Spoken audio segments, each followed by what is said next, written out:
Sa isang hindi inaasahang hakbang, muling umani ng pansin si Atty. Harry Roque matapos itong ilahad ang mga munay katiwalian sa loob ng administrasyon ni Kuting at pamumuno ni Torre. Ayon kay Roque, may mga ebidensyang magpapatunay sa mga anomalya sa ilang proyekto ng pamahalaan, kabilang ng mga maaanomalyang kontrata at mga hindi maayos na pagproseso ng mga pondo ng gobyerno.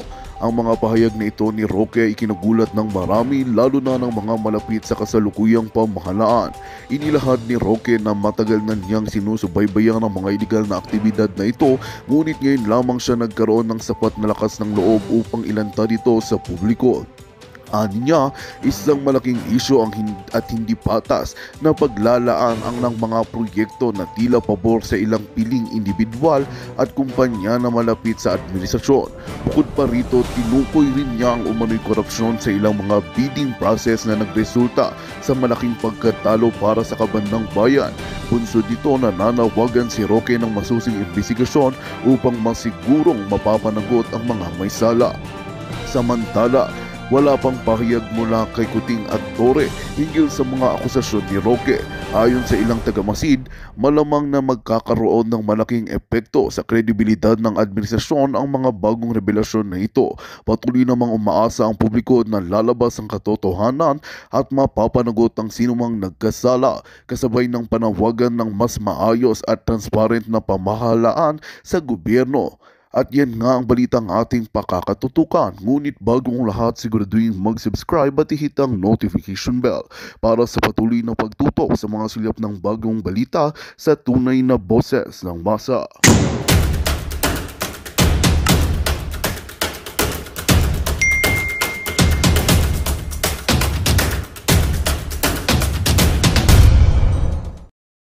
Ibong kapulisan na naghahanap sa isang tao, no? At Panyero, talagang bilang abogado, no, talagang napakahirap tanggapin na po pwede na lang ibaliwalain ng mga kapulisan ang ating karapatang pantao, ang ating Bill of Rights, lalong-lalo na yung provision na nagsasabi, the right of the people to be secure in their places, no, persons and papers shall be inviolable except upon lawful orders of the court. Ang tanging order naman ng hukuman ay para arestuhin ng isang tao lamang, no? Pero nakikita natin ngayon, hinahalughog lahat ng sulok ng KOJC, pati yung mga underground, hindi lang naghahalughog, sinisimulan na nilang sirain mismo yung simbahan ng KOJC at pati yung mga pinakasagradong mga lugar, kasama na yung katedral at mismo yung kanilang parang altar, no? Talagang binababoy, no? At kung ano-anong ginagawa. Ang nangyayari ngayon sa Davao ay talaga nakakabahala sa lahat ng Pilipino dahil ito po ay pagwalang bahala sa garantiya ng Estado na ang mga mamamayan ay magkakaroon ng proteksyon na maging secure sa kanilang mga lugar. No? At nandyan din yung garantiya ng ating saligang batas ng malayang pananampalataya at pagsasamba. Ngayong takeover ng KOJC, paano naman ngayon magsasamba ang mga nananampalataya dyan sa KOJC? Ang ating panawagan sa lahat, maski hindi po tayo kasapi ng KOJC, ang mga KOJC po, una sila po ay tao na mayroong mga karapatan na ibinigay ng ating Panginoon na hindi po pwedeng ipagkait dahil sila po ay hindi hayop. Sila po ay Pilipino. At kapag nalabag ang karapatan ng kapwa Pilipino, lahat po tayo ay mayroong pakialam dahil baka ang ating karapatan na ang susunod na balabag. Bukod pa dyan, talaga naman pong merong garantiya sa Bill of Rights ang Estado. So lahat po tayo ay offended party kapag linabag nila yan, garantyang yan. Dahil nga yung garantyang yan ay hindi lang naman sa KOJC, garantiya yan sa buong sambayan ng Pilipino. So yung mga nag-iisip na wala silang pakialam sa KOJC, mali po kayo dyan. Dahil ang KOJC na dinigawan ng mga politiko pag panahon ng eleksyon, ganyang kaimportante po sila. Wala po talagang politiko, walang presidente na nanalo itong mga kasaysayan natin na hindi po nagmano dyan sa KOJC sa panahon ng eleksyon. Kung ganyang ka-influential pong simbahan, lantaran na lalabagin ang kanilang karapatan, lalo na po yung mga ordinaryong mamamayan. Sino tayo, no? Para umasa na re-respetuhin ng Estado ang ating mga karapatan. So gising mga taong bayan, laban po ito ng sambayan ng Pilipino, hindi lang po laban ng KOJC. Nagkataon lang po na ang naging biktima ngayon ay isang simbahan. Pero sila po ay Pilipino muna. So, ang pinag-uusapan po sa KOJC, ang mga nalalabag na karapatan ng kapwa Pilipino na nagkataon na mayroong pananampalataya. Yes, talagang ang feeling ko ngayon na Attorney Harry, na parang binasa ko na, nagbasa na ulit, nag-review na ulit ako ng aking batas. Wala akong makitang justification talaga dito sa ginagawa ng pulis ngayon. Talagang malinaw ito na yung parang tiniterrorize na talaga nila itong mga taga-KOGC. At maalala ko nga, yung isang pari dito sa Cebu, si Father Ubod, na sinasabi niya, yung nangyayari dyan sa KOGC ay posibleng mangyari din yan sa Katoliko, no? Papayag ba tayo na hindi na daw makapagmisa dahil pinipigilan ng mga pulis, may nakabantay na mga pulis nagbabarikada sa harapan, sa likod, sa lahat ng entrance ng simbahan Katoliko? Papayag ba ang mga Katolikong faithful? Of course hindi, di ba? So hindi lang ito, tama ka Attorney Harry, na ito ay hindi ito isolated na laban ng mga taga-KOGC, kundi ito ay laban talaga ng lahat ng mga Pilipinong nagmamahal sa bayan at nagmamahal sa ating kalayaan, no? At nagmamahal sa ating karapatang pangtao. Dahil kapag hindi natin ito labanan ay talaga, tiyak ko, sinasabi na nga ng karamihan, lalo na si Attorney Harry dito, na posible maraming dahilan at yung 100% na mangyayari ito sa atin na mga ordinaryong Pilipino, no? So habang hindi pa nangyayari, no, nasa huli yung pagsisisi nga, habang hindi pa nangyayari sa atin, pipigilan na natin ito. Sabi nga ni Atty. Harry, gising, no? Gising. Kailangan ipakita na natin yung ating galit, yung ating pagkainis dito sa ginagawa ngayon ng ating kapulisan dito sa Davao City. At alam mo, mas nakakabahala pa ngayon, mukhang bukod pa dun sa paglalabag ng karapatan ng mga kapwa Pilipino natin na kabilang ng KOJC, abay mukhang magpa-plant pa sila ngayon ng evidence. May mga balita na may mga kabataan, may mga manggagawa na pinasusuot ng uniforme ng pulis para makapasok at di umano sila ay gumagawa ng bunker kung saan ilalagay nila ang ilang mga kabataan para sabihin na ito ay victim ng human smuggling para nga maging dahilan. Alam nyo kung bakit nila ginagawa yan? Kasi pag nagkaroon ng human smuggling, yung lugar kung saan pinaglalaan ng human smuggling pwedeng ma-forfeit sa gobyerno. So makikita ninyo na kapag sila po ay nag-imbento ng ebidensya at gumawa ng ganyang bunker para di umano ay mapatunayan na nag-human smuggling ang KOJC, ma-forfeit yung property. So makikita mo na talagang meron silang interest doon sa propiedad ng KOJC na talaga namang pinaganda kasi ito ay sagrado sa mga nananampalataya sa KOJC. At ngayon, dahil pinagkakainteresa ng ilang mga puwersa yung lugar na yan, sapilitan nilang kukunin yan sa pamamagitan ng paggagawa ng mga fabricated evidence na human smuggling. No? Saan ka kasi nakakita talaga, this is first for the books, Panyero. No? Talagang bilang isang abogado, napakahirap tanggapin.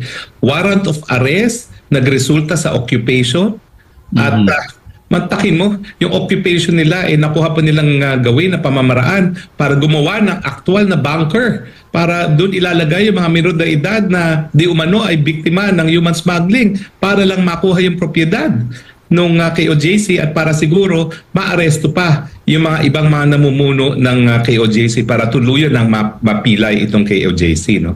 Now, bakit pumipakialam kayo, ordinaryong mamamayan? Kung sa KOJC nga na minamanuhan ng mga politiko, kaya nilang mag-fabricate ng evidence, lalong-lalo na sa ordinaryong mga mamamayan.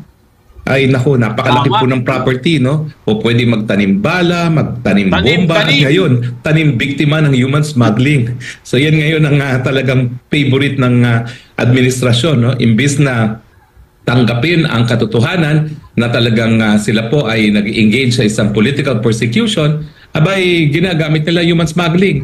Yan din po yung kaso na nais nilang isang pasake na walang kaebidensya na qualified human smuggling pa, no? So, hindi ko maintindihan talaga kung bakit ganito na nangyari sa ating pamahalaan. At meron nga akong na subaybayan din na attorney na yung sinasabi nga nila na merong kinuha yung DSWD na victim din ng human trafficking, di ba? Na yung pala hindi totoo naman. So ngayon gumagawa na sila ng fake na mga biktima. Uso ngayon ang fake victims ng human smuggling at yun ang paborito nilang ipeke. Talaga, oo. At hindi naman to balido or hindi naman confirmed, pero malakas talaga yung ugong-ugong kahit sa mga kapitbahay ko rito, no? Dito sa Argao, Cebu, sinasabi nila na hindi naman si Quibolo yung totoong hinahanap ng mga pulis na yan, no? Kasi alam naman ng pulis na wala naman talaga si Pastor Quiboloy diyan. Ang totoong hinahanap ay yung tagong yaman daw ni Pastor Quiboloy, yung mga gold bars. Yun ang hinahanap nila. Ang nila ay mga ginuntuang puso ng mga taga na tumitibok pa para sa sambayanang Pilipino, no? Pero nakakaabala yung tanim ebidensya para makuha ang property at para mapakulong pa yung ibang mga workers ng KOJC. So ito, attorney, dapat maging mainit na usapin ito sa IBP, ano? IBP National. Nakakagulat din ang katahimikan ng IBP kasi kung ikay abogado, hindi mo talaga matatanggap ang mga pangyayari ngayon dyan sa Davao. At nagtataka ako bakit tahimik na tahimik ang IBP, no? Actually pati sa kaso ko na naging abogado, no, sabihin mo ng abogado tapos ngayon ay pinagbibintangan nakasapi sa krimen na walang ebidensya, dapat nagsasalita rin ang ating IBP. Lalo na sa ganito na hindi lang mali ang proseso sa pag-serve ng warrant of arrest, kung hindi meron pang writ of temporary protection na parang pinabaliwala. Wag natin kalimutan. Nag-issue ng writ of temporary protection alinsunod sa writ of amparo ang hukuman ng Davao at nagkaroon pa ng reiteration and clarification na hindi talaga dapat gumawa na kahit anong mga bagay-bagay na lalabag sa karapatan na maging secure yung mga nananampalataya dyan sa KOJC.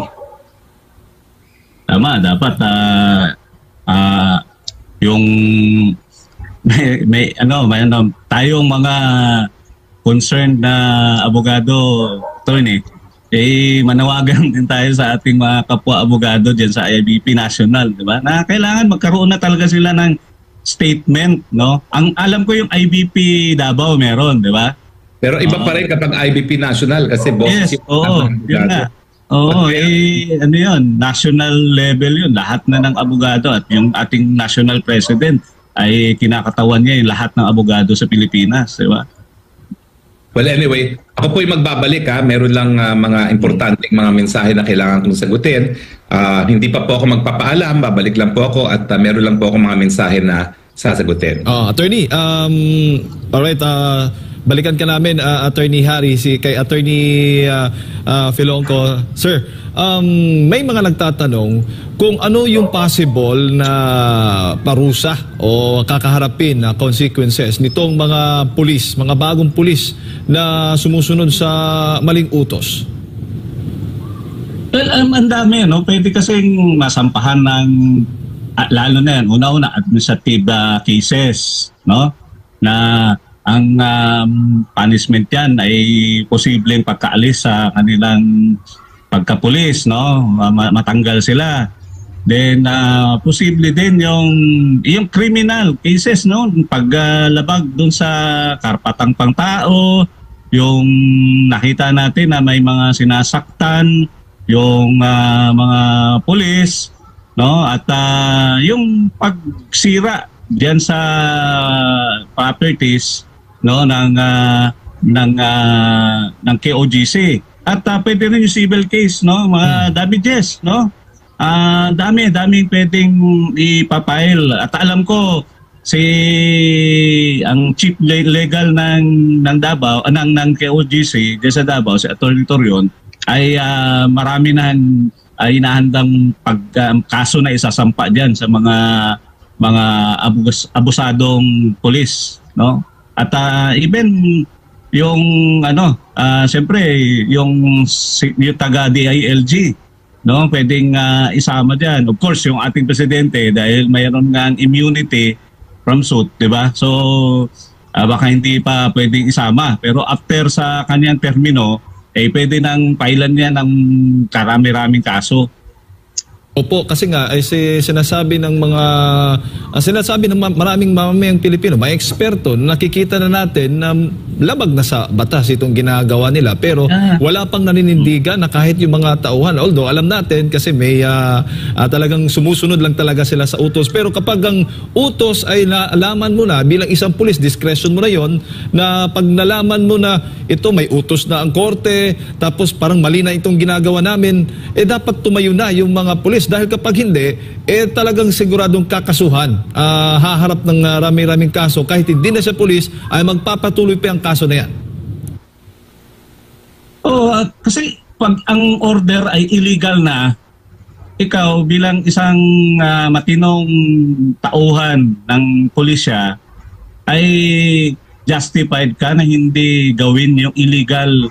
Diba? Kasi illegal Bakit mo gagawin yung illegal? Alam mo naman bilang pulis, ano yung legal at yung illegal, no? Yung dyan, karamihan sa mga pulis na yan, graduate ng criminology. Ang iba pa dyan, mayroon ding mga abogado na pulis, di ba? So, alam mo, talagang justified ka na wag mong gawin yung mga illegal na order, no?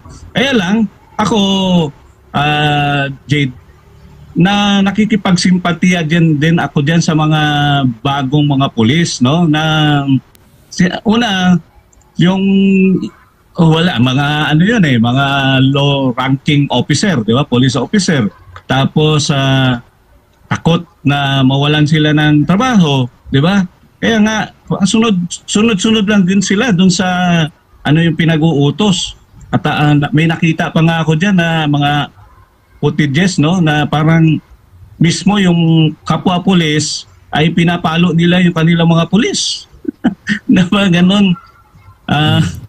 Talagang sabi nga ni Attorney Harry, ito ay for the books talaga. Itong nangyayari sa KOGC, no? Mm-hmm. Ang sinasabi din kasi ng mga pulis, may natatanggap ng tayong mga impormasyon din na nagagawa, napipilitan silang gumawa ng ganito, kahit illegal na, nalalaman nila, dahil tinatakot sila ng kanilang mga leader, nakakasuhan din.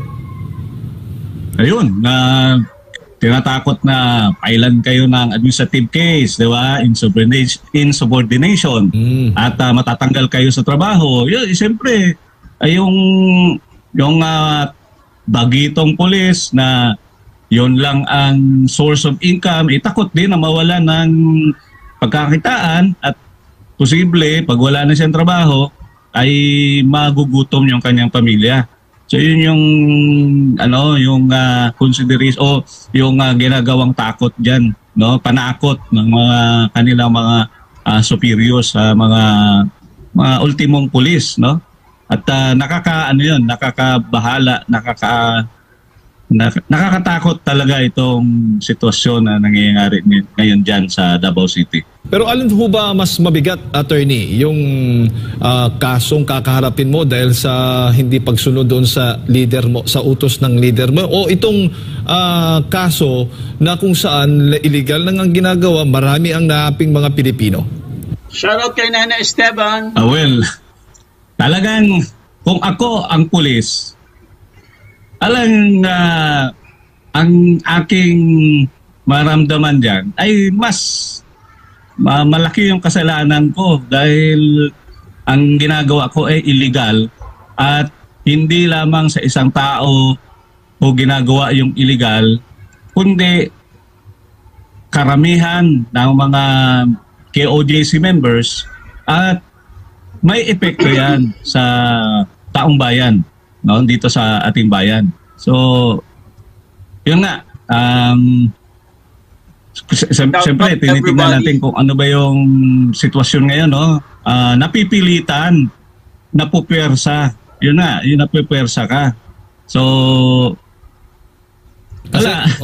kasi nga, diba? Attorney, kung kakasuhan naman lang yung mga pulis, yung mga leader kasi nila kayang magbayad, mayayaman yun kaya nilang lampasan yung kaso. Pero itong mga kawawa talaga, itong mga pulis na kakasuhan at walang pera ang pwede lang gamitin laban doon sa kaso nila. Tama, no? Yun yung mga consequences ngayon na dapat tignan nila, no? Talagang naiipit yung mga kawawa nating mga pulis diyan. Marami. Yung pamilya ko ay nasa police din, police force, nasa military force, no? Talagang naiipit sila at naaawa talaga ako sa magiging mga resulta nito, no? Dahil alam ko yung KOGC ay hindi naman yan titigil. Although sabi ko nga kung sa ibang sektor pa siguro ito nangyari, baka nagkaroon na ng giyera, yes. Di ba? Lumbawa kung yung ito naman, no, sa karanasan natin, kung yung ibang pananampalataya nila ginawa ito, baka nagkaroon na talaga ng giyera, di ba? Yes. So sabi ko nga, talagang kayo mga taga KOGC marunong mag-control ng emotion, marunong mag-control ng galit. Although alam naman natin na meron ding iba talaga na hindi nakapag-control, di ba? Hindi natin mapipigilan talaga. Majority ay nagpapakita ng control ng emotion. Pero alam mo, yung ganyang sitwasyon, hindi ko rin alam kung ako ang tao dyan, no? Ako yun, ang isa dyan. Hindi ko alam kung anong magiging reaction ko, no? Alam mo naman, minsan talagang madali tayo mag-init ng ulo. Tapos, mga ganyan. So ako, sumasaludo ako sa mga KOGC members na talagang na-maintain po ninyo yung inyong calmness. Imagine, may panahon pa na after ng pagkanta ng dalawang kanta dyan, nilusob na ng pulis. Diba? So, mga ganyan. Naghagis po sila ng tear gas. Opo. Yan, yun ang nag-trigger kung bakit nagkagulo. Alam mo, Jade, ako nung estudyante pa ako, yung aktivista rin ako no? Naging student leader din ako sa aming universidad. At panahon kasi, martial law baby rin ako, no? Panahon talaga na pagpasok ko sa university, 1983, yun yung panahon na kainitan talaga, no? Ng yung parang height of the activism. At kapag nagrarally nga kami, ay talagang nakikipaggitan kami sa mga pulis, no? Mga ganyan. At yung emotion, mataas na mataas. At kung pwede lang nga, suntukan kami sa mga pulis. At kung bigyan lang kami ng armas, ay makikipagbarilan na kami sa mga pulis, no? So, yun. Opo, pero kung nakikita po ninyo dito sa sitwasyon ng mga taga KOJC, lehitimo talagang pwede silang lumaban at depensahan ang kanilang propriedad dahil nga hindi na, illegal na ang ginagawa ng kapulisan. Attorney, tama? Tama yan. Tama. Oo. No, yung self-preservation and preservation ng iyong property. At malinaw naman yan sa Bill of Rights, yung karapatang pantao natin. No? Sabi nga, sa Section 2 ng Bill of Rights, at binabalik-balik na natin ito, no? The right of the people to be secure from secure in their persons, houses, papers and effects, yung against unreasonable searches and seizures of whatever nature, no? Whatever nature, and for any purpose shall be inviolable. So hindi pwedeng labagin. No, malinaw naman yan sa karapatang yung Bill of Rights, no, karapatang pangtao na merong binigay yung konstitusyon sa ating taong bayan. At bilang tao nga, bilang human, no? Innate yan sa atin yung self-preservation, innate yung ating karapatang pantao dyan na wala ngang pwedeng maglabag o lumabag, maliban of course sa may mga exemptions na sinasabi ng batas, but within the parameters of the law dapat ang ginawa, no? Kapag illegal na, talagang may karapatan kang i-resist yung illegal na ginagawa, no? Lalo na ng estado at ng kapulisan, yung kanilang mga instruments. Oo, kahit kasi yung ginigiit nito mga kapulisan kasi, attorney, may dala daw silang order mula sa korte din. So magbabanggaan yung dalawang orders ng korte. So sino ba dapat ang mamayani? Hindi, ano ba yung order nila? Binabaliwala ba ng korte ngayon yung protection, yung temporary protection order? O yung order lang nila yung warrant of arrest? Di ba? Ano ba yung dala-dala nila? Kung warrant of arrest, wala na. Talagang ang dami na nilang paglabag sa batas sa umpisa pa lang. Warrant of arrest is not an authority to make searches. Malinaw sa batas na kapag meron kang gustong ihalugin na premises o bahay, establishment, opisina, kailangan meron kang search warrant na inisyo ng huwes, dahil ang huwes after determining the probable cause, sabi niya, sige, pwede na kayong maghalugog dito dahil bibigyan ko kayo ng search warrant. Pero dito sa nangyari, wala naman silang search warrant, di ba? Dala-dala lang nila yung arrest warrant na may mga questions pa, dahil una, yung gustong hulihin ay yung address ay nasa Pasig City, hindi diyan sa Davao City. At nung ilang araw na sila na diyan, hindi naman nila nakita. O, diba? Tapos occupy pa sila, ginawa pa nilang barracks o ginawa pa nilang garrison yung lugar ng KOGC. Diba? So, ang dami talagang paglabag na ginawa itong ating mga kapulisan dito sa pangyayaring ito. Tsaka, attorney, lisensya ba para sa mga nagsisilbi ng arrest warrant na may napansin daw doong baga naramdaman o yung tibok ng puso ay na-monitor? Hindi yung mismong tao. Kasi di ba pag arrest warrant ka, pag nakita mo mismo, may nakakita mismo physically doon sa subject ng arrest warrant mo, doon mo talaga atakin at lulusubin. Yun nga sabi nga ni Atty. Harry, for the books talaga ito. Dahil doon sa pagtibok. Ngayon, sige, granting, may narinig silang tibok ng puso. Saan na ngayon yung tibok ng puso? Di ba? Saan na yun ngayon? Ilang araw na sila dyan. Tapos meron ng yung... Magandang balita ang hatid namin sa inyo ngayong araw. Sa pagtatapos ng aming balitaan, nagbigay kami ng mga mahalagang impormasyon. Maraming salamat sa pagtutok at pagsuporta sa aming programa. Huwag kalimutang manatili sa mga susunod na araw para sa mga bagong balita at mga kwento na dapat nating abangan. Mula sa Boses ng Masa, magandang araw, Pilipinas!